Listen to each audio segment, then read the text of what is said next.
जन्मजात से दिव्यांग होने के बावजूद डूंगरपुर की एक 25 वर्षीय की एक लड़की हाथों में बची 2 उंगलियों से अपने और अपने परिवार की तकदीर लिख रही है। इस लड़की का नाम है सविता हड़ार। सविता जन्मजात से दिव्यांग है और सविता के एक हाथों में सिर्फ 2 उंगलियां हैं और पैरों में भी 2 उंगलियां हैं, लेकिन उन पैरों से वो चल नहीं सकती। दोनों हाथों की उंगलियों के सहारे सविता इधर उधर जाती है। अब सविता सिलाई सीख रही है और अपनी 4 छोटी बहनों की पढ़ाई लिखाई का जिम्मा अपने सर उठा रही है।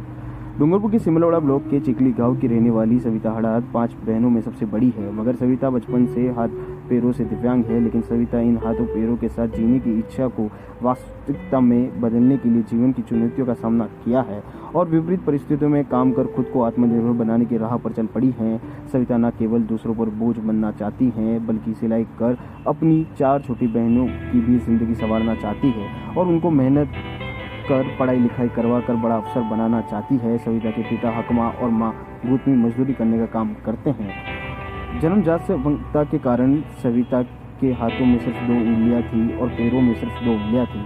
हालांकि उनके मन में एक सपना था, अपने बहनों के साथ खेलना, उन्हें संभालना और उनके हाथ अपने जीवन भर के हर पल बिताना। सविता के परिवार के सदस्यों ने भी उनके संघर्ष और साहस की प्रशंसा की है। सविता ने बताया कि मेरे परिवार का समर्थन ही मेरी शक्ति है। उनके साथ होकर मैंने अपनी हदें तय की और खुद को पूरी तरह स्वीकार किया। सविता ने तय कर लिया कि वो सिलाई सीखेगी, लेकिन कौन सिखाएगा, कैसे सीखेगी, ये सब उनके मन में सवाल थे।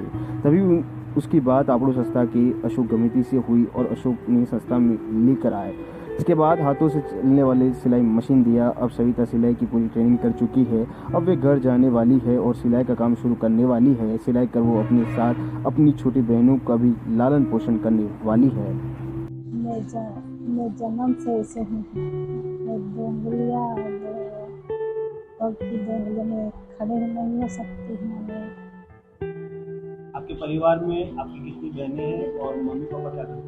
मैं मम्मी पापा घर पे खेती करते हैं। मेरी बहन है सबसे मेरी छोटी में बड़ी हूँ। तो आप अब ये सिलाई सीख कर आप अपनी बहनों के लिए क्या करना चाहती हैं? मेरी बहनों के लिए पढ़ाई करते हैं। उनको आप ये सिलाई कर कर कुछ बड़ा बनाना चाहती हैं? हाँ, बड़ा बनाना चाहती हूँ। अब आज आपकी उम्र 26 साल है। जब आप 35-40 साल की होंगी तब आप किसी पर निर्भर नहीं रहना चाहती, इसलिए आप सिलाई सीख रहे हैं। हाँ, इसलिए सिलाई सीखती हूँ। आपकी जैसी दूसरी भी महिला हैं जिनके जो दिव्यांग हैं, उन महिलाओं को कुछ कहना चाहेंगे आप कि हिम्मत नहीं आ रही है इस तरह की? हाँ, कहना चाहती हूँ। क्या बोलेंगे आप? मैं